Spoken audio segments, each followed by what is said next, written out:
America, we got to get back to doing what's expected of us as free citizens in this democracy. That means being tolerant, being respectful, staying informed, and being engaged.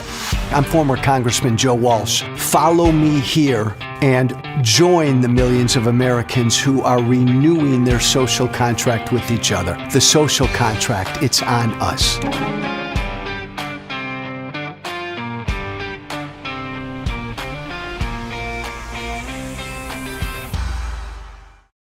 Hey, former Congressman Joe Walsh, good morning. Everybody on TikTok, I know this is a little earlier. I apologize on this Friday. Hello, TikTok. I apologize on this Friday before Labor Day. I am a little early. Everybody else, normal time. Good to be with you all. This is the social contract with Joe Walsh, former Congressman Joe Walsh, former presidential candidate Joe Walsh. Hey, I make you a couple promises on this show every day. Most important promise I will always make to you is that I will always tell you what I think, man. No bullshit, no obfuscation, no lies, no calculated poll-driven answers. I'm going to tell you what I think. That was my fatal flaw as a politician. It got me in trouble a lot. You've heard me say this before. The typical politician, when somebody in the media asks them a question, they think, okay, how should I answer this? What did my advisors tell me to say? How will this answer play? What do the polls say? They go through these machinations, the typical politician does, before they answer anything. I never did that. I don't know how to do that. When somebody on Fox News or CNN or MSNBC asks me a question, I don't think about anything. I think about, okay, you asked me this, I'm going to tell you what I think. I don't have to think about what I'm going to say. I never have as a politician or as a radio talk show host or as an outspoken never Trumper now. I never have to think about what I'm going to say because I just tell people what I think. You ought to try it. It's really easy. I'm never going to bullshit you here. I'm going to tell you what I think. And what I think right now is that this race for president right now is a toss-up. It's a dead heat. I think it's dead even. In fact, what I think is, I'll do you one better. If the election were held tomorrow, Donald Trump would eke out an electoral victory. I think Trump would win, barely, if the election were held tomorrow. And reminder, everybody, and everybody listening to me around the world, more Americans will vote for Kamala Harris, but come on now, that's not how we pick our president. Electorally, according to the Electoral College, I think Trump wins barely if the election is held tomorrow. All the Democrats listening to me right now, slow down your roll, slow down the horses, baby. This thing at best is dead even electorally with 67, 8 days to go. You may not like that. You may find that hard to believe. I still hear from people every day who find it absolutely hard to believe that so many people can vote for Donald Trump. I don't find it hard to believe why people can vote for Trump. I know these people who vote for Trump, and I know why they vote for him, and we've talked about that. The point is right now, for this show right now, the Friday before Labor Day, this race is a dead heat. Kamala Harris doesn't have a lead. Kamala Harris most certainly doesn't have a big lead. I lay this out there as context for what Kamala Harris did last night on CNN.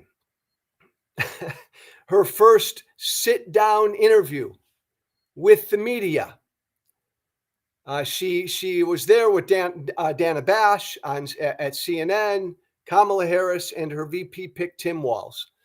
They sat for about 18 to 19 minutes and they took some questions, mostly she did.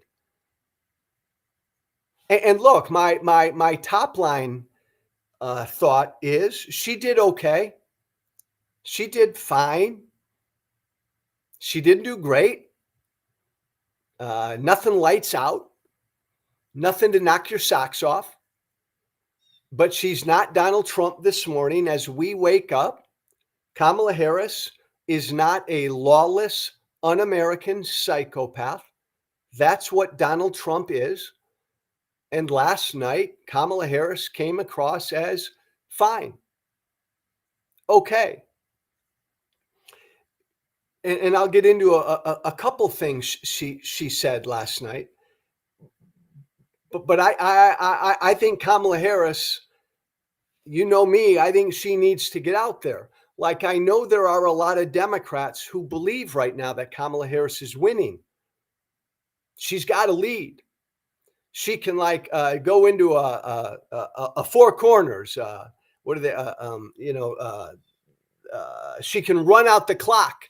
She can play defensive, prevent defense, which is what teams in football do all the time. When they think they have a lead, they get safe, they get careful, they get cautious, they protect the ball instead of doing what they did to get them that lead. That's what teams do in football when they're out in front. Kamala Harris shouldn't be doing that.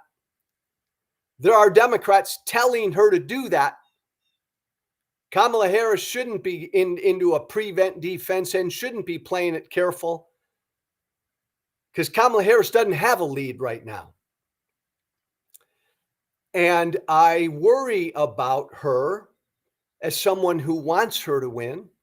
I worry about her playing it too cautious, playing it too careful, sitting down for 18 minutes with a CNN reporter with her vice president right there by her side. That's careful. That's fine. It's okay. And she did okay. Again, she's not Trump. Trump last night in Wisconsin was talking about how nobody can buy bacon anymore, and that's due to the wind. And once the wind stops, then people will never be able to buy bacon. Donald Trump actually said shit like that last night in Wisconsin. Donald Trump is batshit crazy. I think Donald Trump ain't right in the head. Not only is Donald Trump old, he's a whack job old. He's nuts. But yet he's tied with Kamala Harris right now. For 18 minutes, Kamala Harris was asked questions and she gave decent, okay, satisfactory answers. I want better than that. I think she's capable of better than that.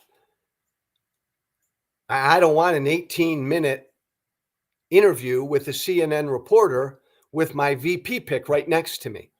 I don't want that. I want to see Kamala Harris in front of a room full of those jackals, in front of a room full of reporters from every network. And I want Kamala Harris to step up to the podium and say, bring it. Bring it. Fire at me. And I want Kamala Harris confidently to fire back and to tell us what she thinks. I want Kamala Harris to be running right now like she's down to Trump. And I know that's not the advice that smarter people are giving her. And I know that's not the advice that her Democratic advisors and consultants are giving her. I think that the American people would like to see that. An aggressive, assertive Kamala Harris. And I think Kamala Harris would do pretty well with that. So again, top line, fine. She passed her first test. She had an 18-minute interview with a member of the media with her VP right there, and she did okay. I want better than that. And by the way, before you jump on me, my Democratic friends, she needs better than that, I believe, to win. I want her to win. I don't think she'll win if she just sits down for 18 minutes with a CNN reporter with a VP by her side. That's too careful. That's too cautious. I think she's better than that. Three things she talked about last night, three specific examples of this. She was asked about her shift in positions. Kamala Harris was last night by Dana Bash. When she ran for president in 2020, when she primaried Joe Biden in that Democratic primary, she spouted a lot of liberal, really lefty, progressive positions. She was anti-fracking. She was, you come into this country illegally, that shouldn't be a crime. She was weak on the border. She spouted a lot of positions that are over there on the left. She was asked last night about her changing positions because she's moved to the center. And she gave an okay, kind of convoluted answer that my values, she kept saying this over and over, my values haven't changed, even though we've been privy to changing information, which has changed specific policies. Again, an okay answer. So I no longer oppose fracking. I no longer support a ban on fracking. She pretty much intimated because we've been so successful with some of our other clean energy policies. My values haven't changed, i.e., my value is we've got to transition to renewables from fossil fuels. That's my value, but I no longer want to ban fracking because of the changing evidence that's happened over the last few years.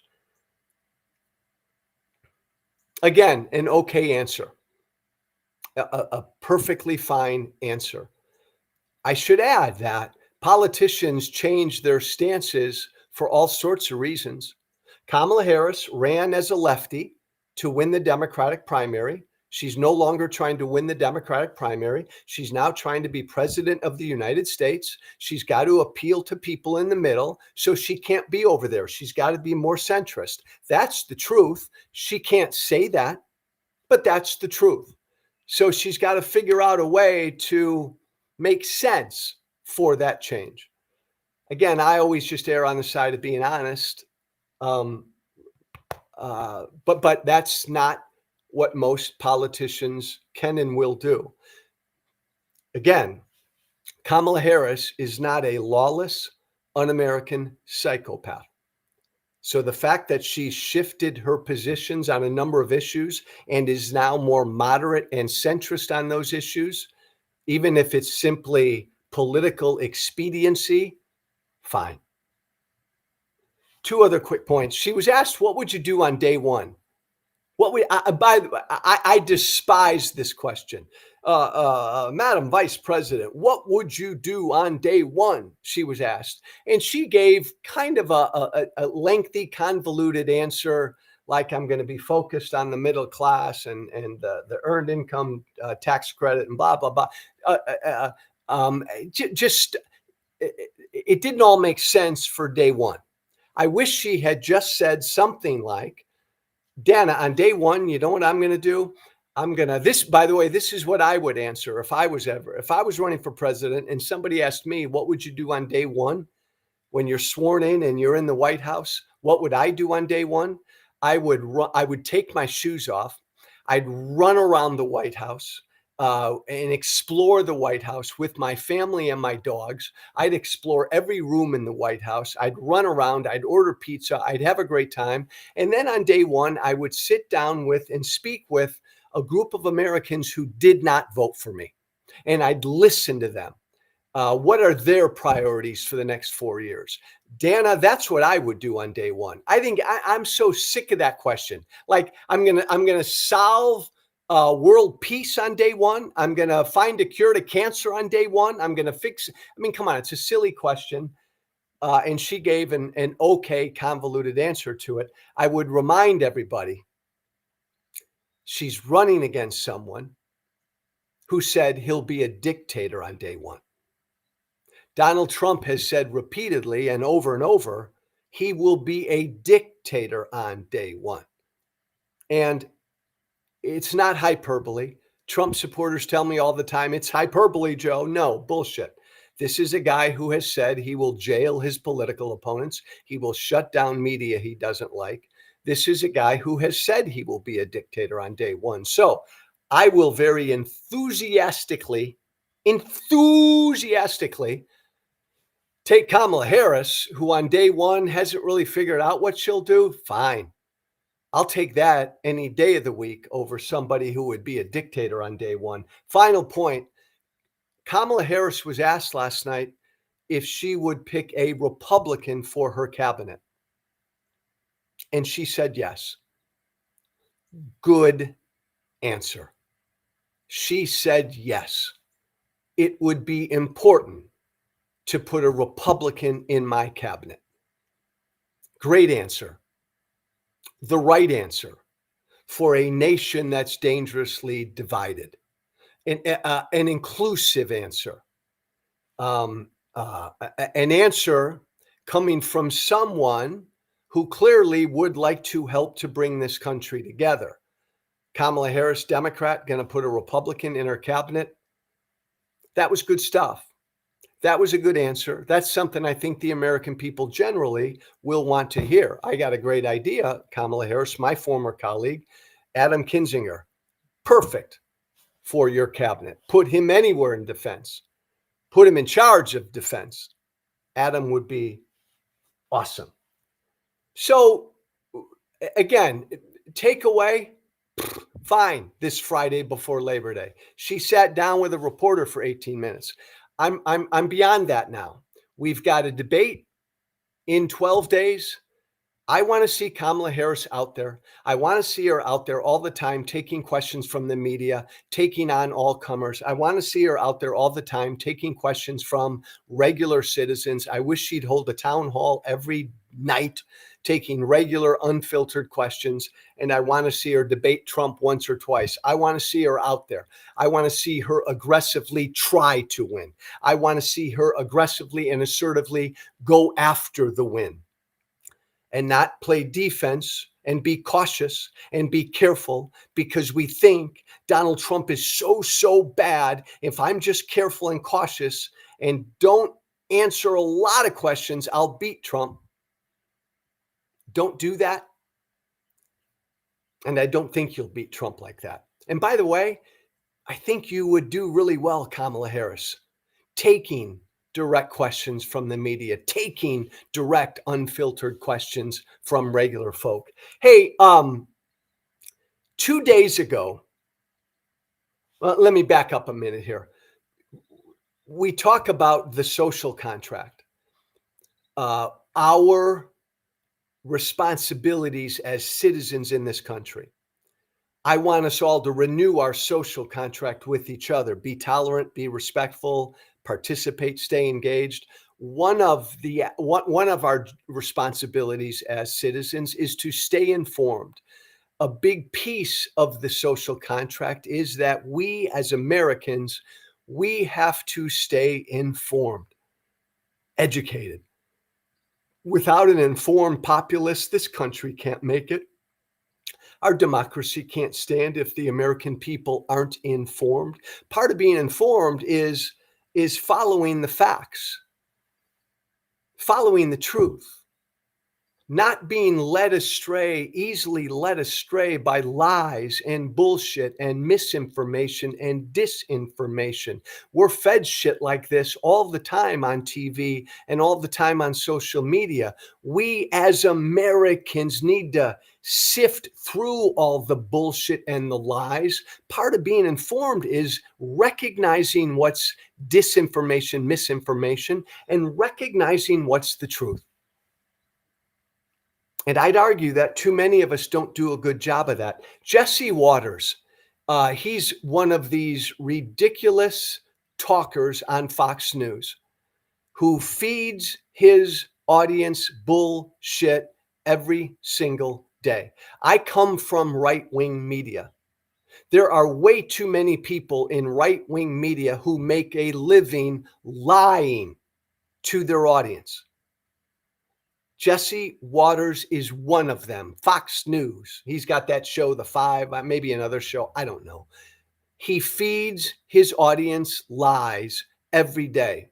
If you watch Fox News, if you watch Jesse Waters, everybody watching me right now, Jesse Waters lies to you every day. A couple days ago, Jesse Waters said something like Kamala Harris did not get any polling bounce coming out of the convention. She didn't get any bounce. In fact, she's doing worse in the polls. Keith, give it to me. So this was a terrible week. She got no bounce out of the convention. That's not true. She's no bounce. She got a 4-point bounce, and no she's bounce. in Georgia today campaigning. Okay, she got no bounce, Jessica. No bounce. Look at the polls. Okay. And she's now down in all the battleground That's states. Not true. Real clear, check it out. Okay. Right now, in the break, I'll prove you wrong. Okay. Yes. Good evening. Welcome to Washington. I'm Brett Baer. With fewer than 70 days until the presidential election, we are releasing new Fox polls from key Sun Belt states, and it's anyone's ball game, as you can see right here. Former President Donald Trump holds a 1-point lead in North Carolina, 50-49. But Vice President Kamala Harris, is leading by 1 in Arizona, 50-49, by 2 in Nevada and Georgia, 50-48 in each of those states. All of these numbers, obviously, within the margin of error here. These surveys, we should point out, were conducted after both the Democratic National Convention and Robert F. Kennedy Jr. dropping out. I want to boom, boom. You can stop there, Keith. Thank you, my friend. Boom. That was Brett Baer, who's the news guy on Fox News, who literally had to correct Jesse Waters. Jesse Waters lying to his right-wing Fox audience.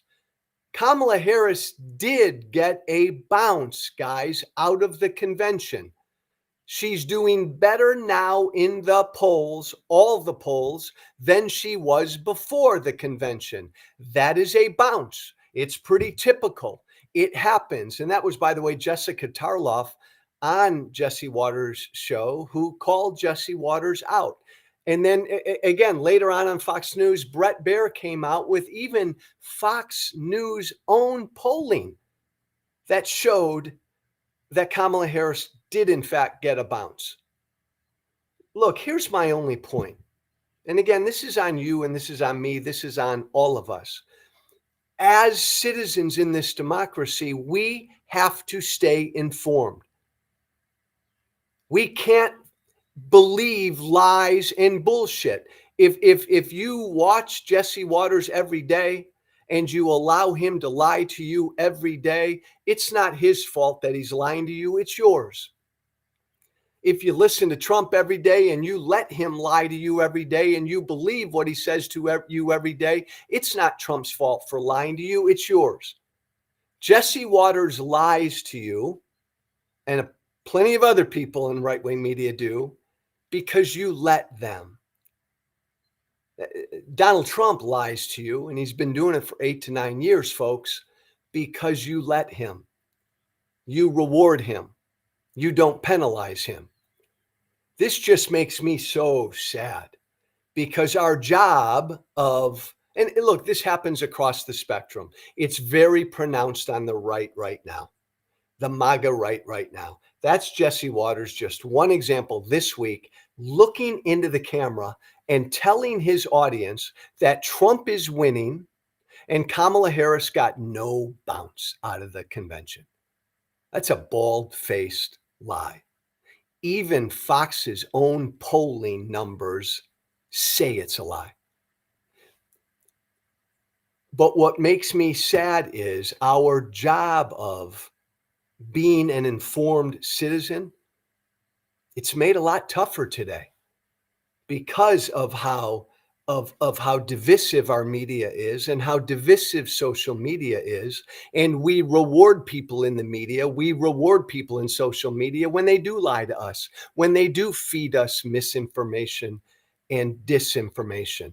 How does it stop? I don't want government to do it. I mean, there's Jesse Waters lying on Fox News. What do I want the government to do? Nothing. Jesse Waters, it's his show. He's got a right to say whatever he wants to say. It's up to us. It's on us, Trump supporters, my MAGA friends. It's on you to tell Jesse Waters Quit fucking lying to me. I know Kamala Harris got to bounce. All the polls say it out of the convention. That's okay. I'm still with Trump. We're still going to try to win. Jesse Waters, don't feed me bullshit. Until Jesse's audience says that to him, he's going to keep lying. Stay informed, American citizen. Stay informed. Don't fall prey to the lies and the bullshit. Don't.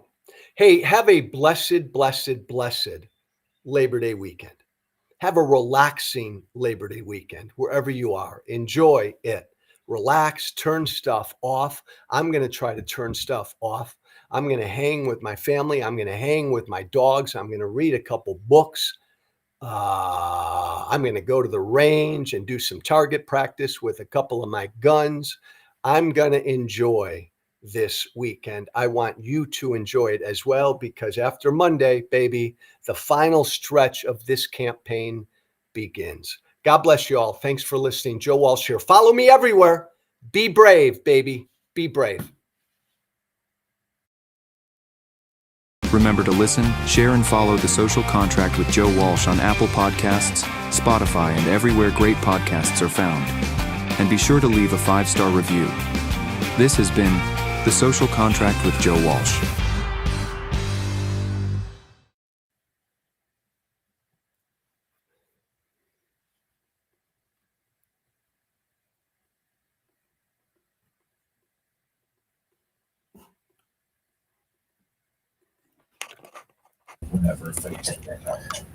Okay. Hey, okay, my friend? Yeah, there's a couple of glitches I got to figure out, but everything should be recorded, so we're in good shape. Okay, cool. Okay, thank you. Do you have a title and description for me, or can you text it to me? I'll text it to you right now. Okay. Thanks. All right. Have a good holiday weekend. Hey, Keith, we'll have that interview Monday. I'll get you the info over the weekend. Okay, great. Thanks.